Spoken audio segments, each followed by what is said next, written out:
The Bible says, the blessing of the Lord maketh rich, and he adds no sorrow with it. What is the blessing, and how do we possess it? We're going to find out. It's coming up next as Arkansas Alive starts right now.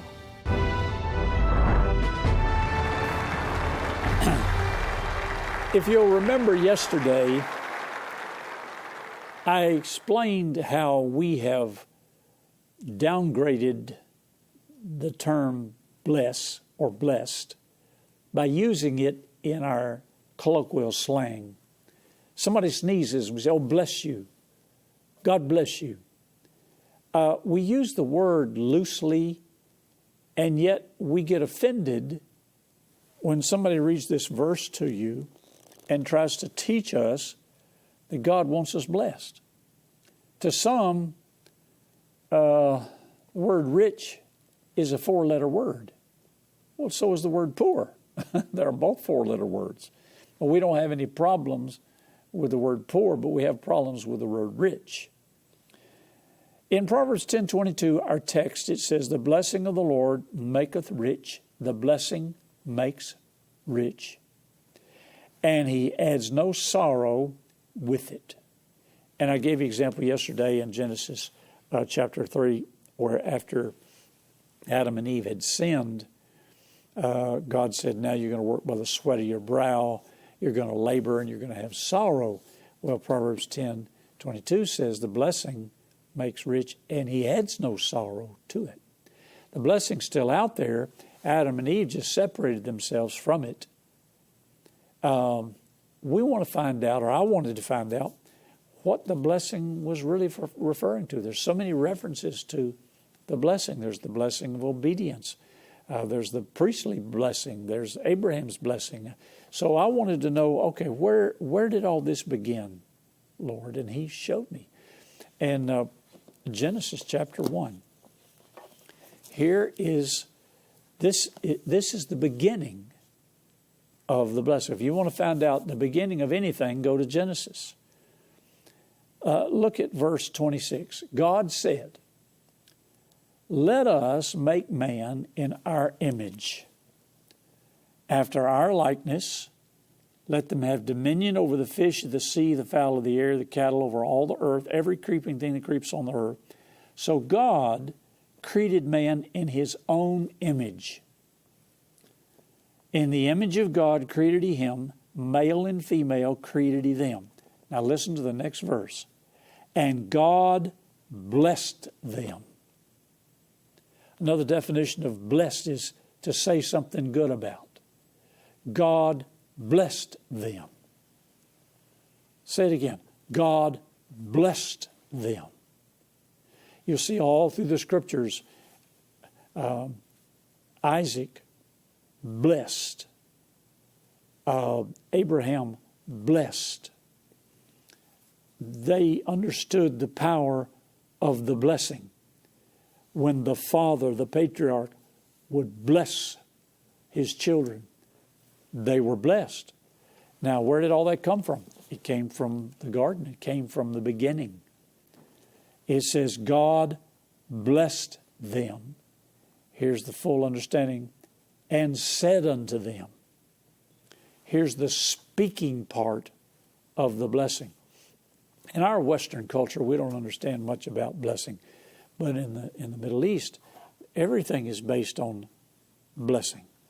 The Father blesses the Son blesses His Son, and it's perpetual.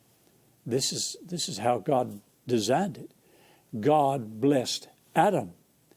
God intended for Adam to bless his offspring. To bless, to say. What did he say? God blessed them and said, be fruitful, multiply, replenish the earth, subdue it, have dominion over the fish of the sea, the fowl of the air, every living thing that moves upon the earth. So the original blessing was not limited to financial or material things.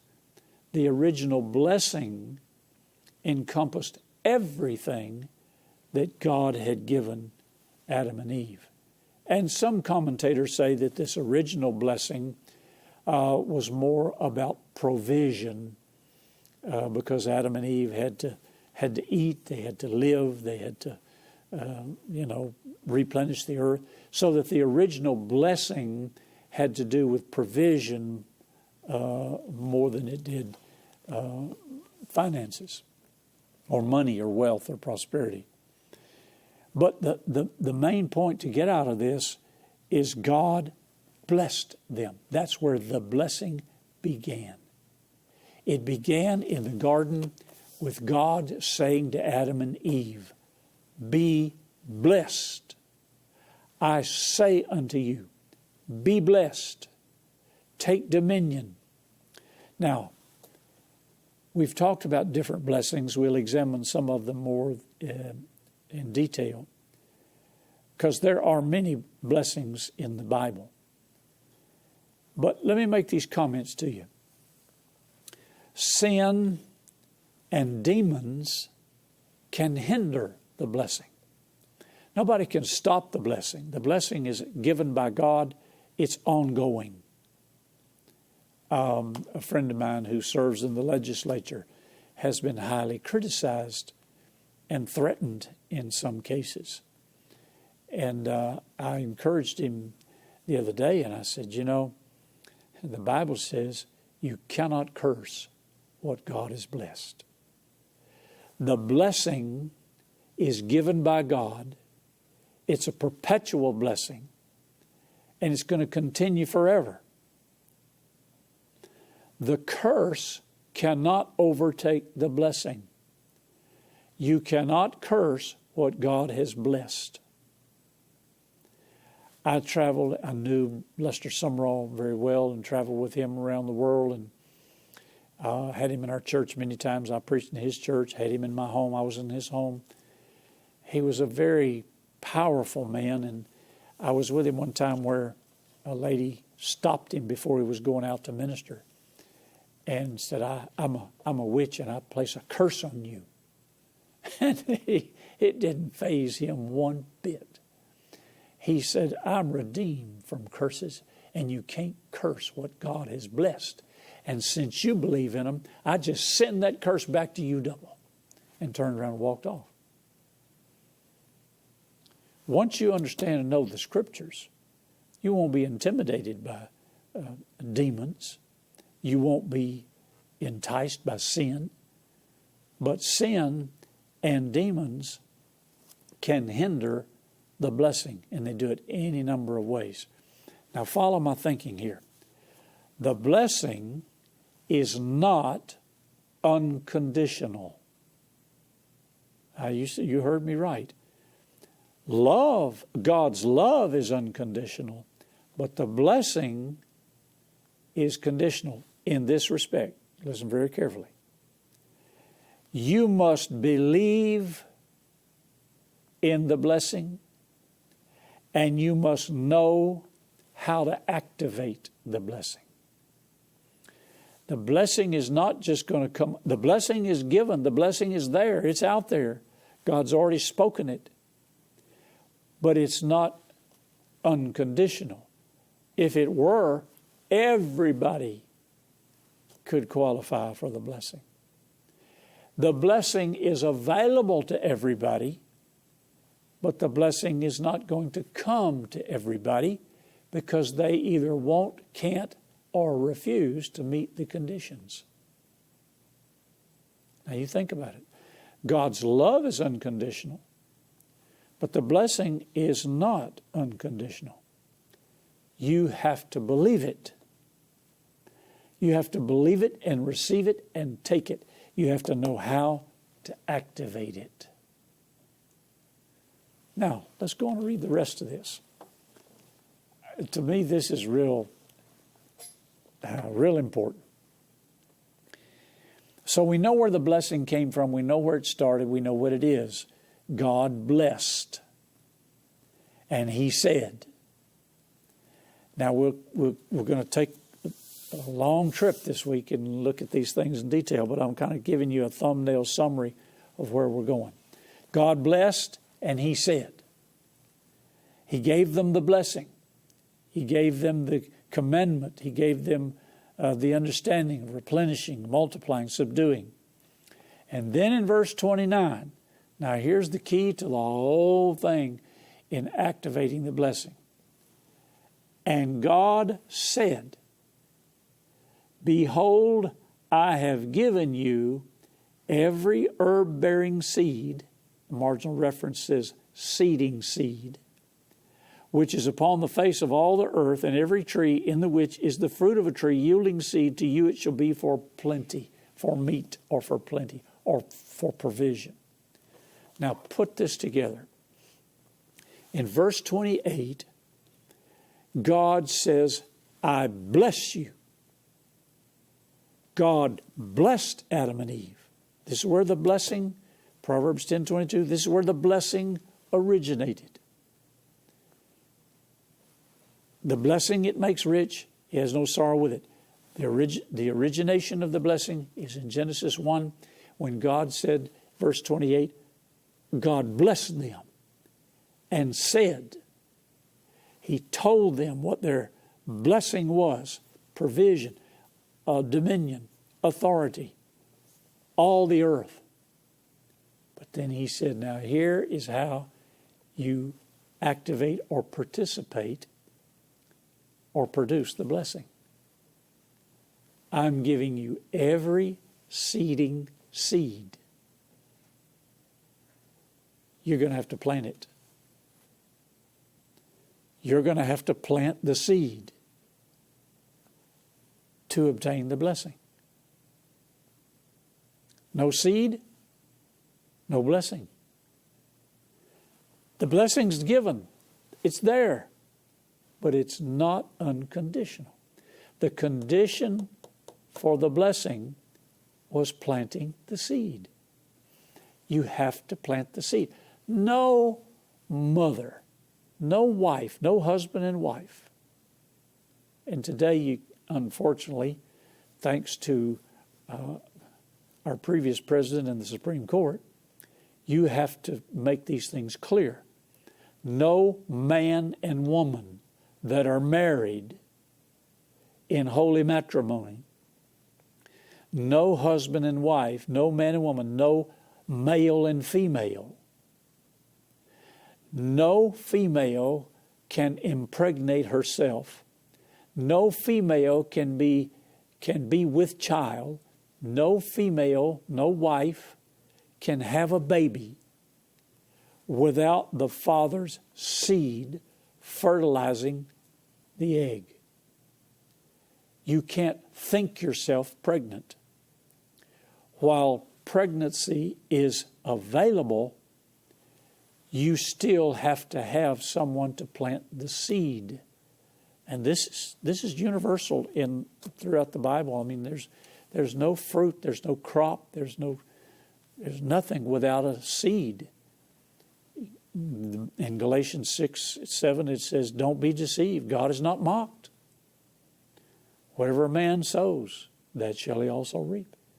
While our government and our politicians and whatever have done some stupid things, you wonder where their head is. I mean, you think you could go to Washington and do better than some of these guys and gals. What's wrong with them? Well, they're not enlightened. They don't have the light of the glorious gospel in their hearts. They're lost. They have reprobate minds. They're up there self-serving. They got caught up in the political machine. But no woman can give birth to a child without a man. There has to be a man somewhere. Well, what about artificial insemination? Well, they got the seed from somewhere. They got the sperm from a man. Well, what about intro vitro fertilization? What, they had to get the sperm from somebody. There has to be a seed for there to be a harvest, for there to be a crop. God blessed them, but then He told them how they were to activate the blessing. He said, I have given you every seeding seed which is upon the face of all the earth. Adam and Eve had access to every seed that was known to man at that time. Now, if you study the life of Solomon, Solomon just didn't have man's wisdom. Solomon had the gift of wisdom given to him by God, and it was all encompassing. And Solomon, if you study history, archaeological history, Solomon came up with, he named thousands and thousands of flowers and herbs and trees, and he was a genius simply because God gave him the wisdom to do these things. But he was ignorant or rebellious against God because he married he married many wives and had concubines and began to worship their gods and eventually self-destructed. So he wasn't smart in the spiritual sense, but he was smart enough as a genius to name and categorize all the species of flowers and seeds and animals, etc. Adam and Eve had access to every seed that was known to mankind on the earth at that time. Every tree in the which is the fruit of a tree yielding seed. To you it shall be for food. My administrative assistant gave me, for my birthday, a fig tree. And I really enjoy figs. And so I went out and I planted the fig tree. Now, it has little bitty figs. Some of them are the size of a BB. But they're figs. And I can just imagine them becoming big and edible. But they're coming from that tree. And if you go back to the garden, you go back to the beginning, it says, and God gave Adam every seeding seed, every tree in the which is the fruit of a tree. That fruit is in that tree. But you have to plant the tree. If you want certain types of tomatoes, I like these. I think they call them Cherokee grape tomatoes. They're beautiful, luscious, and they're kind of a purple color. So I decided I want to plant some of those next year for my garden. So I'm taking the seed out of that tomato that I want, and I'm going to dry it, and then I'm going to plant it in the spring, and it'll grow up, and I will be able to have my own Cherokee grape tomatoes. It all comes from the seed. I hope you're getting this. God blessed Adam and Eve. The blessing maketh rich, and he has no sorrow to it. And God said the way you activate this blessing, and the way you're going to partake of it, is I'm giving you every seeding seed, which is upon the face of all the earth, every tree in the which through the tree yielding seed, to you it shall be for meat or plenty. The word meat there means it'll be for provision, for plenty. Now, the word plenty is real interesting because it denotes more than enough. More than enough. You remember the prophet of God that was sent to the widow woman? God was supplying his need. And the Lord told him to go. He said, I've spoken to a widow woman to provide for you. And he went to the widow woman and told her to bake him a cake. And she said, I only have a cruse of oil and a handful of meal, and I'm fixing to eat it, make my son a cake, me and my son a cake, and we're going to eat it and die. And the prophet said, not afraid that he was going to wind up on social media and attacked by fake news, but the prophet said, make me a cake first. Now today we'd call that greedy, self-centered preacher. But it wasn't that at all. God was trying to show the prophet he could take care of him, and he was going to take care of the widow woman at the same time. So she made a cake and gave him, the prophet, the first cake, and she lived and didn't die. You have to plant the seed. The blessing's there. God's given the blessing. But the way the blessing is activated or partaken of is planting the seed. Now, let's go through this. Let's go to Genesis 9, verses 1 through 3. I like to read these things because I can see the continuity of what God is doing. Here's the blessing that God blessed Noah with. We see the origin of the blessing in the garden. God said to Adam and Eve, he blessed them. Genesis 9:1. And God blessed Noah and his sons, and said unto them, same blessing, be fruitful, multiply, replenish the earth. And the fear of you and the dread of you shall be on every beast of the field, every fowl of the air. If you're a hunter, and I hunted for years, if you're a hunter, you wonder why the deer run off when they see you. Why do the ducks flare when they see you? Why do the doves flare when they see you? Why do the rabbits run? Why do the squirrels? But they're afraid of you. And my wife made a record album years ago called The Peaceable Kingdom. Actually, our son wrote the song, Peaceable Kingdom. And he quotes scriptures from the Bible where it says, and the lion will lay down with the lamb. During the millennium, there's not going to be any predatory animals. And the lions and the lamb are going to lie down together. They're not going to eat each other. The animals aren't. But here he told Noah, he said, the fear of you will be on all the animals and the fish of the sea. But verse 3 says, every moving thing that liveth shall be meat or plenty for you. As the green herb have I given you all things.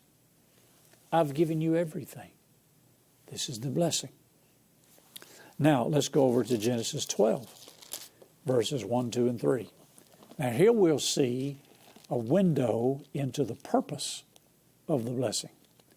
Genesis 12. The Lord said to Abram, get out of your country, from your kindred, from your father's house, to a land that I will show you. And I will make you a great nation, and I will bless you and make your name great, and you shall be a blessing. Now there's the purpose and the responsibility of the blessing right there. Now we're going to crisscross these thoughts and ideas often. So he said, I'm going to bless you. Why? What's the purpose? What's the responsibility? And you shall be a blessing. So the blessing that comes upon you empowers you to be a blessing. Now you're getting excited. It excites me to know that the blessing is going to empower me to be a blessing. And I didn't think that I had been much of a blessing until I started meditating on this. And the Lord brought all these things to my remembrance. Now, I'm not going to bore you or try to impress you or offend you with all the things that the Lord has empowered us to do with the blessing. Because in the beginning of the ministry, it was just, how am I going to feed my family? How are we going to make it? How are we going to pay our bills? But then I began to see that I had to start where I was. God is concerned about us where we are, but He doesn't want us to stay where we are. And some people make decisions to stay where they are. They don't want to go any further. I remember Brother Lester Summerall said to me one day, he was talking about a particular ministry that he had been observing. And he said this to me. He said, you know, I thought Brother so-and-so was going to be an eagle, but he turned out to be a sparrow. I said, oh, okay. What does that mean? He said, well, eagles soar, but sparrows stay around the barn. Wow. The ministry he talked about, and it's true. They tried to soar. They started to soar, but they didn't like it, so they pulled back and never did it again. They stayed a sparrow. They stayed around the barn. They never grew. They never became. They never accumulated. They never did anything that they could have done. And so the Lord began to remind me of some of the things that He had blessed Jeannie and I with. And I just want to share this with you for the sake of imprinting you, not for the sake of impressing you. Automobiles, money, airplanes, churches, houses, you name it. The Lord has blessed us so that we've been able to give and bless others with these tools, these things that they need, that they desire. One time the Lord told me, He said, you have enough money in your account to pay off that church's mortgage. I do. So I called the accounting director and I said, do we have enough money to pay this mortgage? And they said, sure. So we paid it. The pastor in the congregation was elated. We had just customized a van for our own use in traveling. And the Lord said, I want you to give that van to this missionary. We had been given an airplane, and we flew it. And the Lord said, now I want you to give it to that ministry. We were able to help people buy a house. We were able to help people go to college, pay their tuition. We scholarshiped one young man through 6 years of his elementary education. These are the blessings. This is the fruit. God not only wants to bless you, but He wants you to be a blessing. I'm going to stop there for today. We'll pick this up here tomorrow. I hope you join me. VTN on Facebook. You can find us VTN, your Arkansas Christian Connection. You can also follow me on Twitter, Happy_Caldwell. And this episode's available to watch online. Log on to VTNTV.com and click on Watch on Demand. VTN's available to watch 24/7 via live stream anywhere in the world.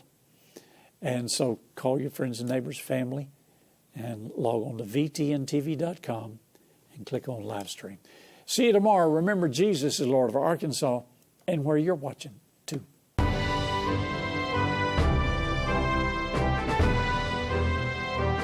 Send your questions, comments, and testimonies to Happy Caldwell at P.O. Box 26207, Little Rock, Arkansas 72221. Or email happycaldwell@vtntv.com.